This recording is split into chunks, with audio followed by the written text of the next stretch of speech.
평상시와 다를 바 없는 주일이죠. 오늘은 우리가 늘 일상적으로 보내는 주일입니다. 하지만 특별히 오늘은 우리를 위해서 예수 그리스도께서 이 땅 가운데 오셨다가 그 다음 부활하신 그날을 기념하는 부활절, 그리고 또 부활주일로 저희가 지킵니다.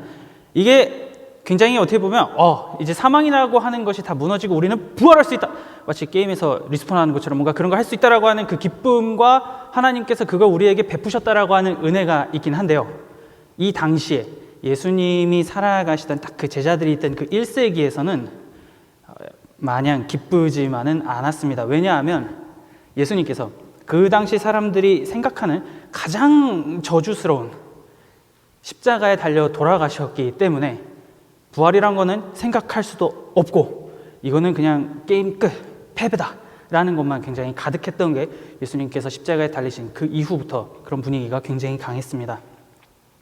예수님께서 이제 십자가에 달려서 딱 죽으시자 제자들이 어떻게 행동을 했을 것 같으세요? 예수님께서 수차례 몇 번 말씀하셨어요. 나는 이제 곧 죽을 거다 이렇게 말씀하셨는데, 그리고 부활할 거다라고 말씀하셨죠. 이 성전은 헐라 사흘 안에 내가 다시 세우겠다 막 이러면서 모든 걸 암시를 해주셨는데, 제자들이 그거 이해하고 오케이, 와우, 됐어, 예수님께서 이제 십자가에 달려 죽으셨으니까 이제는 부활할 일만 남았어. 언제 부활하시지? 날짜를 하루, 이틀, 3일 이렇게 좀 세볼까? 라고 생각을 했을 것 같지만 전혀 그렇지 않았습니다. 성경에서는 제자들이 예수님께서 하시는 말씀이 도대체 무엇인지 이해하지 못하고 알지 못했다라고 계속 얘기를 해요. 그러면 예수님께서 십자가에 달려 죽으셨을 때 제자들의 마음속에는 이제 승리했다라고 하는 그런 기쁨보다는 큰일 났다, 우리도 잡혀 죽는 거 아니야, 예수님처럼 저기 십자가에 달려가지고 매달리는 게 내가 되는 거 아니야? 라고 하는 굉장히 큰 두려움에 쌓여서 이 사람들이, 제자들이 그런 마음을 가지고 살기 시작했습니다. 왜냐하면 예수님께서 죽으셨기 때문에 이제 그 잔당들 찾아다니는 거는 식은죽 먹기죠. 누가 예수님을 따라다니고 그 중에 또 최측근이 누구인지는 종교 지도자들이 너무나 잘 알았을 겁니다. 왜냐하면 허구한 날 바리새인, 사두개인, 서기관들이랑 예수님께서 계속 논쟁을 벌이셨거든요. 그러면 그 자리에, 그 옆에 누가 있었겠습니까? 당연히 제자들이 있었겠죠. 그래서 그놈들 찾아내자. 자, 이제 그놈들 찾아내서 전부 다 죽이자 라고 종교 지도자들이 움직일 거라고 이 제자들은 생각을 했습니다. 그래서 일단 다 같이 함께 모여서 우리 앞으로 이제 어떻게 해야 되지? 메시아라고 생각했는데 예수님께서 돌아가셨어, 어떡하지? 하고선 종교 지도자들이 자기들을 찾아올까 봐 모든 문을 다 닫고, 창문이고 들어가는 문이고 전부 다 닫고 자기들끼리 숨죽이면서 조용하게 있으면서 앞으로의 일을 논의를 하기 시작했습니다. 딱 그 시기 같이 모여서 문을 다 닫고 서로 얼굴을 맞대고 모였을 때 그때 제자들의 심정이 어땠을까요? 엄청난 두려움도 있었을 것이고, 내가 도대체 눈이 어떻게 돼가지고 왜 그 사람을 따라다녀가지고 일이 이렇게 된 거야 라고 하는 그러한 후회와 자책도 이들에게 있었을 겁니다. 괜히 내 친구는 저 예수 따라가지 말라 그랬는데 괜히 좀 믿어가지고 내 모든 걸 다 팔고 다 버리고 따라다녔다가 말년에 이게 무슨 고생이야 라고 하는 생각을 했을 수도 있습니다. 그렇게 하면서 두려움 가운데 있을 때에 정말로 이분이 메시아가 맞는가? 라고 할 때 갑자기 그 닫힌 그 공간 안에서, 폐쇄된 그 공간 안에서 예수님이 짠 하고 나타나셨습니다. 와우, 부활하신 거죠. 부활하신 그 부활체를 가지고 문이 다 닫혀가지고 들어갈 수 없는 그 공간에 팍 하고 나타난 거죠. 나타나시고선 하시는 말씀이 너네 왜 나 믿지 못하냐, 이런 게 아니고 너희 안에 평강이 있을지어다, 평안해라 라고 예수님께서 말씀을 하십니다. 그걸 보니까 믿을 수밖에 없잖아요. 너무나 뚜렷한 증거가 있다 보니까 제자들이 진짜 부활하셨어 라고 하면서 마음속에 하나의 이 희망이 막 샘솟기 시작합니다. 근데 그때 그 자리에 하필이면 제자 중에 딱 한 사람이 자리에 없었습니다. 그 사람이 우리가 너무나 잘 알고 유명한 도마입니다. 우리가 오늘 요한복음으로 같이 읽은 말씀이죠. 디두모라고 하는 이 도마가 도대체 무슨 이유였는지는 성경이 얘기를 하지 않고 있기 때문에 모르겠지만 그 예수님이 딱 나타나셨을 때 이 사람만 없었어요. 이제 뭐가 일이 안 풀려도 되게 안 풀리죠. 그래가지고 이제 나머지 제자들이, 최소한 10명의 제자들이 도마를 막 찾아가가지고 소식을 전하는 겁니다. 도마, 예수님이 부활했어, 내가 봤다니까. 그 십자가에 달려있어서 죽어가지고 끝난 줄 알았는데 이야, 진짜 살아나셨어, 이거는 진짜 보면 바로 믿을 수밖에 없어 라고 얘기를 했어요.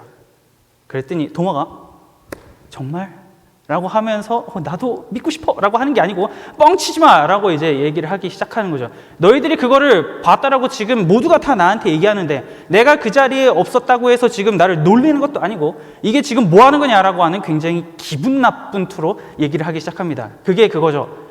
야, 부활한 예수님을 봤으면 상식적으로 손가락을 그 상처에 넣어봐야 되는 거 아니야? 만져봐야 되는 거 아니야? 그게 너희들이 너무나 큰 두려움 가운데에 환상을 받거나 헛것을 받는지 어떻게 알아? 만져보지도 않았으면서 그게 정말 실체인지도 모르면서 나한테 와가지고 다 부활했다라고 얘기하면 나를 놀리는 거지 이게 나보고 믿으라는 거냐라고 하는 반응을 도마가 보이게 됩니다. 우리가 다 예수님께서 부활하신 것의 증인이다 라고 얘기를 했지만 도마는 그 증언을 거절을 하는 것이죠. 제자들이 이거는 미쳤다, 드디어 정신이 나갔다, 아니면 소설 쓰고 있다, 어떻게 나한테 먼저 한번 이거를 실험적으로 해보고 먹히면 뭐 다른 사람한테 얘기를 하려고 하나, 이런 생각을 도마가 분명히 했을 거라고 생각을 해요. 그래서 그는 25절에서 이렇게 얘기를 합니다. 내가 그의 손에 못자국을 보며 내 손가락을 그 못자국에 넣으며 내 손을 그 옆구리에 넣어보지 않고는 믿지 않겠다. 너무나도 분명하게 나 믿지 않을 거니까 더는 날 귀찮게 하지 말고 그런 헛소리를 내 앞에서 하지 마 라고 도마가 얘기를 하고 있는 거죠. 그리고 도마의 이 발언 때문에, 내가 손가락을 넣어보고 만져봐야겠다라고 하는 발언 때문에 너무나 유명한 별명이 이 도마에게 생겼습니다. 의심 많은 도마. 아마 신앙생활을 좀 오래 해보신 분들은 이 표현을 들어보셨을 거예요. 의심 많은 도마라고 하는 표현을, 이 별명이 이 사람에게 주어지게 됩니다. 성경 가운데에서 딱 한 번 의심했거든요. 여기서 제자들이 자기 빼고 다 예수님을 봤다고 하니까 헛소리하지 마라고 이거 딱 한 번 얘기한 걸로 이 사람에게는 의심 많다라고 이제 프레임이 씌워졌죠. 얼마나 도마가 지금 아직도 억울해할까요? 예수님께서 빨리 재림하셔야 내 이 억울함이 풀릴 텐데 뭐 이런 생각을 했을 수도 있겠죠. 뭐 허구한날 지금도 의심 많은 도마라고 이제 불리고 있을 겁니다. 사실 성경을 읽어보면 굉장히 많은 성경의 인물들이 의심을 많이 하고 하나님께서 하시는 거에 대해서 반발하는 그런 움직임이 굉장히 많아요. 그런데 하필이면 이 도마가 그걸 의심한 것이, 그거에 의문을 가진 것이 예수님의 부활이었기 때문에 오늘날 많은 사람들이 의심 많은 도마, 믿음이 없는 도마라고 하는, 그렇게 이제 우리가 부르는 그러한 사람이 되어버렸습니다. 하지만 정말 과연 도마가 그렇게 의심이 많고 믿음이 없던 사람이었을까라고 하는 질문을 우리가 좀 던져볼 수 있으면 좋겠어요. 우리가 한 가지 기억을 해야 될 거는, 도마는 그 당시 1세기를 살아가던 굉장히 신실한 유대인들 중에 한 사람이었다라고 하는 거를 바로 이 발언 때문에 우리가 확인을 해볼 수가 있습니다. 만약에 여기서 그가 그냥 진짜? 라고 했으면 그냥 그런 사람이었나 보다 라고 할 수 있지만, 내가 손가락 넣어봐야 알아 라고 했기 때문에 이 사람이 정말로 신실한 유대인이었구나, 말씀 가운데 힘쓰려고 했던 사람이었구나 라고 하는 것을 우리가 알 수가 있습니다. 왜냐하면 우리가 빌립보서를 통해서 계속 쭉 살펴봤죠. 로마인의 시각에서 이 십자가가 굉장히 치욕스럽고 모욕적이었다라고 하는 걸 살펴봤는데, 그러면 다루지 않았던 게 있어요. 유대인들의 입장에서 십자가는 어땠을까라고 하는 걸 우리가 좀 생각을 해봐야 됩니다. 여러분들의 생각에는 유대인들은 십자가를 어떻게 바라봤을 거라고 생각을 하시나요? 좋게 봤을까요? 전혀 좋게 보지 않은 것 같죠? 도마의 반응을 보면. 신명기 21장 22절부터 23절 말씀을 같이 한번 보겠습니다. 사람이 만일 죽을 죄를 범함으로 내가 그를 죽여 나무 위에 달거든 그 시체를 나무 위에 밤새도록 두지 말고 그날에 장사하여 내 하나님 여호와께서 내게 기업으로 주시는 땅을 더럽히지 말라. 나무에 달린 자는 하나님께 저주를 받았음이니라. 구약성경에서 나무에 달려서 죽은 자는 정말로 피치 못할 끔찍한 죄를 저지른 자고 동시에 하나님의 저주를 완전히 다 받은 자다 라고 말씀에 기록이 되어 있는 걸 우리가 지금 봤습니다. 따라서 도마는 자기가 생각할 때 예수님께서 정말로 메시아라면 나무에 달려서 죽으면 안 됐어요. 십자가라고 하는 그 형틀에 달려서 죽으면 안 돼요. 차라리 죽어도 다른 걸로 죽어야 되는데 하필이면 나무에 달려서 예수님이 돌아가신 겁니다. 그렇기 때문에 내가 여태까지 믿고 내 모든 걸 다 투자하고 따랐던 그 예수, 메시아라고 생각했던 예수가 세상에 하나님의 저주를 받은 자였구나 라고 하는 생각을 도마가 하기 시작한 거죠. 그렇기 때문에 제자들이 막 와가지고 야 부활했어 라고 하니까 웃기지 마라. 하나님의 저주를 받은 자가, 나무 위에 달려서 그렇게 비참하게 비명행사한 자가 메시아라고 하는 거를 이제 와서 나보고 다시 믿으라는 거냐라고 하는 도마의 반응을 우리가 볼 수 있는 거죠. 예수님께서 나무에 달려 죽으신 순간 도마 안에 있던 예수님에 대한 그 믿음, 여태까지 3년 넘게 같이 사역하면서 다녔던 모든 기억들이 다 한꺼번에 그 자리에서 같이 죽어버렸다라고 하는 것을 우리가 이 도마의 발언을 통해서 확인을 해볼 수가 있습니다. 나무에 달려 죽기 전에 로마를 정복하고 우리 이스라엘에 엄청난 구원을 안겨주셨어야 했음에도 불구하고 로마인한테도 비참하고 유대인한테도 하나님의 저주를 받았다라고 하는 그 상징이 되는 십자가에서 예수님이 달려 죽으셨으니 자기가 볼 때 이건 도저히 믿을 수 없는 일이다. 예수는 이제 메시아가 아니야 라고 하는 반응을 도마가 보이고 있다라고 하는 걸 우리가 볼 수가 있습니다. 나는 절대로 이제 너희들이 뭐라고 얘기하든지 이제 믿지 않을 거야. 내 기억에, 내 마음속에 예수는 메시아가 아니라고 판단됐어. 나는 이제 그냥 알아서 내 마음대로 지낼 거야. 더 이상 나를 귀찮게 하지 마라고 하는 도마의 반응을 우리가 볼 수가 있는 거죠. 그런데 일주일이 지나서 또 뭔지 모르겠지만 같이 또 모였어요. 아니 도마가 그렇게까지 반응을 보였으면 뭐 제자들이 그래 뭐 그럼 네 마음대로 살아. 우리는 봤으니까 뭐 이렇게 해도 되는데 그게 아니고 왠지는 모르겠는데 일주일이 지난 다음에 도마랑 제자들이 또 같이 모였습니다. 와, 도마도 대단하죠. 오자고 해서 모인 건지 뭔지 모르겠지만 지금 자기 빼고 다 예수님이 부활했다고 믿는 그 사람들 사이에 혼자 껴가지고 같이 또 시간을 보냅니다. 그 공간 안에서의 분위기와 공기가 와 얼마나 불편했을까요? 제자들은 분명히 예수님을 봤는데 말도 못하고 도마는 도마대로 씩씩거리면서 앉아있었을 거고 일주일 동안 굉장히 많은 생각을 했겠죠. 그렇게 하면서 주변에 이 집안 안에 굉장히 무겁고 차가운 공기가 지배하고 있던 바로 그때 또 예수님이 갑자기 짠 하면서 나타나시는 겁니다. 그러고선 평안히 있으라 라고 말씀을 하시는 거죠. 이번에는 도마도 본 거예요. 그 집안에 같이 모여 있다가 부활하신 예수님을 도마도 자기 눈으로 갑자기 팍 하고 보게 되는 굉장히 놀라운 일을 경험을 하게 됩니다. 내가 졸려가지고 헛것을 봤나? 뭐지? 두려움 가운데 나도 이제 미쳤나? 라고 하는 생각을 도마가 했을 수 있어요. 그런데 예수님께서 그렇게 어버버버버 하고 있는 도마를 딱 쳐다보시면서 27절의 말씀을 하십니다. 이렇게 말씀하시죠. 도마에게 이르시되 내 손가락을 이리 내밀어 내 손을 보고 내 손을 내밀어 내 옆구리에 넣어보라. 그리하여 믿음 없는 자가 되지 말고 믿는 자가 되라. 예수님은 제자들과 도마가 대화했던 자리에 분명히 안 계셨어요. 그 자리에는. 그런데도 불구하고 도마가 제자들과 무슨 얘기를 했는지 너무나 분명하게 알고 계신다라고 하는 모습을 우리가 여기서 보게 됩니다. 도마가 손을 넣어봤을까요? 여러분들은 어떻게 생각하시나요? 지금 예수님이 말씀하시잖아요. 그래, 일로 와봐. 넣어봐. 여기 상처에다가 저기 넣어보고 만져봐. 그리고선 믿는 자가 되라 라고 말씀을 하시는데 여러분들은 도마가 어떻게 했을 거라 생각하십니까? 굳이 만져볼 필요도 없이 너무나 확고한 그 증거 앞에 도마가 28절에서 전무후무한 어마어마한 신앙 고백을 하나 하게 됩니다. 이렇게 얘기하죠. 나의 주님이시오 나의 하나님이시니이다. 나의 주님이고 나의 하나님입니다 라고 하는 고백을 합니다.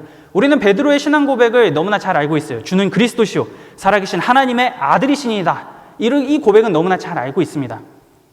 그런데 도마의 이 신앙 고백은 상대적으로 기억을 잘 하지 못하죠. 왜냐하면 의심 많은 도마가 얘기한 거기 때문에 이건 뭐야? 라고 하는 생각을 하기 때문일 수도 있겠어요. 그런데 도마는 그 누구도 그 모든 제자들이 하지 못했던 단 하나의 고백, 나의 주님, 나의 여호와시고 나의 하나님은 바로 지금 내 눈앞에 서 있는 부활하신 예수 그리스도입니다 라고 하는 고백을 이 도마가 하게 되는 겁니다. 어마어마한 고백을 이 다른 제자들도 아니고 도마가 하는 것을 우리가 보게 되는 것이죠. 그리고선 예수님께서는 너는 나를 보고 믿냐? 보지 않고 믿는 자들이 훨씬 복되다 라고 도마에게 말씀을 하십니다. 그러면 다시 우리가 여기서 그 의심이 들어요. 거봐, 믿음이라고 하는 건 묻지도 따지지도 말고 그냥 펼쳐진 대로 믿는 게 믿음이야 라고 하는 생각을 할 수가 있어요. 왜냐하면 야 너는 왜 보고 믿냐? 보지 않고 믿어야지 라고 하는 예수님의 이 말씀을 우리가 그렇게 받아들일 수가 있습니다. 그러나 다시 여기서 생각해야 될 거는 이 사람이 1세기를 살아가던 굉장히 충실한 유대인이었다라는 것, 그리고 그 말씀에 따라서 사고하는 사람이었다라는 것을 우리가 기억을 해야 됩니다. 만약에 도마도 예수님께서 부활하셨던 그 자리에 같이 있었으면 도마도 분명히 믿었을 거예요. 제자들이 믿은 것처럼 이 사람도 믿었겠지만 그 자리에 없었기 때문에 말씀에 근거해서 그런 반응을 보였다라고 하는 것을 우리가 기억을 할 수 있어야 됩니다. 그런데 오늘 본문이 말하고 싶은 거는 이 부분이 아니고 그 바로 뒷부분이 오늘 이 요한복음 20장 하반절 후반부가 얘기하고 싶은 진짜 메시지입니다. 예수님의 그 말씀 이후에 요한복음을 기록한 사도 요한이 이 말을 하죠. 31절을 우리가 같이 보도록 하겠습니다. 오직 이것을 기록함은 너희로 예수께서 하나님의 아들 그리스도이심을 믿게 하려 함이요 또 너희로 믿고 그 이름을 힘입어 생명을 얻게 하려 함이니라. 굉장히 위치가 뜬금없죠. 여기에 갑자기 이게 왜 기록이 되어 있는 거지? 라고 하는 생각을 하게 됩니다. 이 말씀을 읽게 된 1차 독자를 우리가 먼저 좀 생각을 해봐야 되는데요. AD 90년대에 이 요한복음이 기록이 됐습니다. 우리가 빌립보서를 읽던 그 시기에는 예수님을 믿는다라고 하면 약간의 불편함과 어려움이 있는 정도였는데 이 90년대에는, AD 90년대에는 누가 예수를 믿는지 너무나 분명하게 판별이 가능했고 그 사람을 찾아내서 그냥 바로 목을 잘라 죽일 수 있는 그러한 박해가 굉장히 심했던 때가 90년대였어요.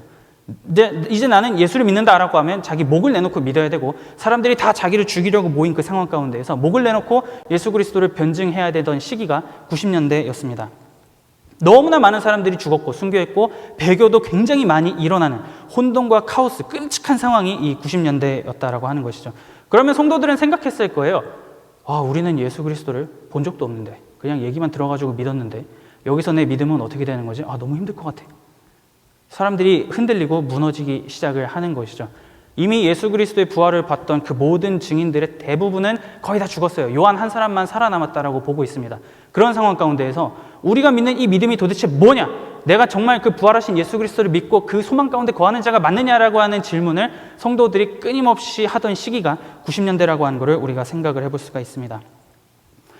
그렇기 때문에 그 당시 성도들을 향해서 사도 요한이 얘기를 하는 것이죠. 예수 그리스도를 보지 못한 그 현실 가운데 살고 있는 여러분들, 믿음을 가지고 예수 그리스도는 나의 주님이시오, 나의 하나님이시오라고 고백하는 여러분들의 신앙은 결단코 헛된 것이 아니고 여러분들은 하나님께서 생명을 주시기 위해서 작정하시고 여러분들에게 영생을 부어주신 그러한 자가 바로 여러분들입니다라고 하는 것을 요한이 설명해주고 알려주기 위해서 이 요한복음에 이 도마 사건을 배치해서 넣었다라는 것을 우리가 생각을 해보게 됩니다. 로마서 10장 10절에서 바울이 이렇게 얘기를 해요. 사람이 마음으로 믿어 의에 이르고 입으로 시인하여 구원에 이른다. 이렇게 얘기를 합니다. 이거를 조금 다른 의미로 좀 더 쉽게 표현을 하면 이렇게 할 수 있어요. 사람이 마음으로 믿어져서 의에 이르고 입으로 시인하여져서 구원에 이른다. 그러니까 누군가에 의해서 믿어지게 되고 누군가에 의해서 예수님은 나의 구원자이십니다라고 시인하게 되는 그러한 일이 일어나게 된다라고 바울이 얘기를 합니다. 결국에는 내가 믿는 것, 고백하는 것 모든 신앙 체계가 하나님께서 강권적으로 개입하셔가지고 일으키신 것이다라고 하는 것을 이 바울이 로마서 가운데에서 얘기하고 있는 장면을 우리가 보게 됩니다. 그러면 예수님과 동고동락한 사도들마저 그분이 부활하신 걸 보고 믿었는데 그걸 하나도 보지 않고 말씀만 보고 그냥 사람들이 얘기하는 걸 듣고 믿는 여러분들, 보지 못하고 믿는 여러분들은 얼마나 복된 자입니까? 라고 하는 것을 이 요한이 얘기를 하고 있는 것이죠. 그 당시에 그들이 보지 않고 믿고 있던 그 믿음이 다른 그 무엇보다 비교할 수 없는 너무나 강력한 것이고 소중한 것이다라고 하는 것을 사람들은 분명하게 알았을 겁니다. 내가 그렇게 해서 믿는 자구나 라고 하는 것을 깨닫게 되는 것이죠. 배교와 속임수가 난무하고 어려운 상황 가운데에서도 여러분들은 지금 나의 주님, 나의 하나님이라고 예수님을 그렇게 고백하고 있는데 그거는 여러분들이 하고 싶어서 하는 게 아니고 하나님께서 여러분들에게 그 믿음을 주셨고 여러분들에게 그렇게 고백하게 만드신 겁니다라고 요한이 얘기를 하고 있는 겁니다. 같은 말을 베드로도 얘기를 해요. 사도인 베드로가 베드로전서 1장 8절에서 9절에 이렇게 얘기를 합니다. 예수를 너희가 보지 못하였으나 사랑하는도다. 이제도 보지 못하나 믿고 말할 수 없는 영광스러운 즐거움으로 기뻐하니 믿음의 결국 곧 영혼의 구원을 받음이라. 요한하고 굉장히 지금 비슷한 말을 베드로가 하고 있는 것을 우리가 보게 됩니다. 우리가 주는 그리스도시요 살아계신 하나님의 아들이십니다. 나의 주님이시요 나의 하나님이십니다라고 하는 그 고백 그 자체가 하나님을 통해서 하게 되는 것이고 그거는 그 고백을 할 수 있는 것은 하나님께서 구원을 베푸시기 위해서 하게 한 것이다 라고 하는 것을 이 말씀들을 통해서 우리가 보게 됩니다. 동시에 우리들 또한 이제 확고하게 믿고 신뢰할 수가 있는 거죠. 예수 그리스도께서 부활의 첫 열매가 되셨기 때문에 이후에 우리들 또한 부활의 열매로서 많은 열매를 맺게 될 것이다. 우리도 부활할 것이다 라고 하는 그 확신 가운데 거할 수 있게 됩니다. 이제 시대는 흘러서 90년대, AD 90년대에 사람들이 이렇게 열심히 살았어요. 그리고 흘러서 2023년 오늘날로 이제 넘어왔습니다. 여전히 각자의 그 당시 어려움과 오늘날의 어려움이 상대적으로 이렇다라고 얘기할 수는 없지만 누구나 다 삶 가운데에서 어려움이 있고 고민이 있고 아픔이 있는 건 너무나 분명합니다. 그리고 그 가운데에서 그렇게 치열하게 살아가는 상황 속에서 우리는 다 지금 예수 그리스도를 믿고 나의 주님으로 고백하며 이 자리 가운데에 같이 앉아 있는 자들이죠. 너무나 소중한 존재가 바로 우리들이라고 하는 것을 우리가 보게 됩니다. 결국에는 우리들이 지금 그냥 아무 생각 없이 앉아있는 것 같고 그냥 주일이니까 내가 와가지고 예배드려야지라고 하는 것 같지만 우리들이 지금 이 자리에 한 사람씩 앉고 예수 그리스도는 나의 주님이시고 나의 하나님이십니다라고 하는 그 고백이 그냥 하는 고백이 아니고 하나님께서 하게 만드신 고백이고 우리가 서로를 바라볼 때 우리 서로는 함께 한 몸을 이루는 공동체가 되는구나라고 하는 것을 이 말씀을 통해서 보게 됩니다. 나라고 하는 존재 자체가 하나님의 은혜와 사랑이 분명하게 나타나고 역동되는 그 매개체가 바로 나구나라고 하는 것을 우리가 각 사람을 볼 때 이 말씀을 근거로 해서 깨달을 수 있게 되는 것이죠. 특별히 오늘은 아까 전에 말씀드렸다시피 부활하신 예수 그리스도를 기념하며 우리가 성찬을 함께 진행을 합니다. 예수 그리스도께서 우리를 위해서 죽으신 것도 분명하고요. 그리고 부활하셔서 그 부활의 첫 열매가 되셔서 오고 오는 모든 세대가 예수 그리스도를 믿는 모든 자들이 부활하게 될 그 열매를 주시는 것 또한 맞습니다. 우리는 그거를 다 고백하고 믿고 살아가는 자들이죠. 우리가 성찬을 할 때에 그 성찬의 자리에 참여할 때 그 사실을 기억하면서 우리의 믿음을 다시금 확고히 해주실 그 예수 그리스도, 그 하나님의 은혜를 간구하면서 나라고 하는 존재가 하나님께서 그렇게 나를 구원하시기 위해서 예수 그리스도를 보내주시고 그걸 통해서 구원을 받은 자이구나. 나는 정말로 복된 자이고 하나님의 사랑을 받아 그 생명을 누리는 자이구나 라고 하는 그 사실을 마음 가운데 품으면서 오늘 그리고 내일 앞으로의 모든 인생길 가운데 나라고 하는 존재가 하나님의 사랑을 받은 자고 내가 나의 주님, 예수 그리스도는 나의 주님이고 나의 하나님이십니다라고 하는 이 고백이 끊어지지 않고 계속해서 우리들 삶 가운데 울려 퍼질 수 있는 그러한 인생을 살아갈 수 있는 저와 여러분들이 될 수 있기를 마음 다해 축복합니다.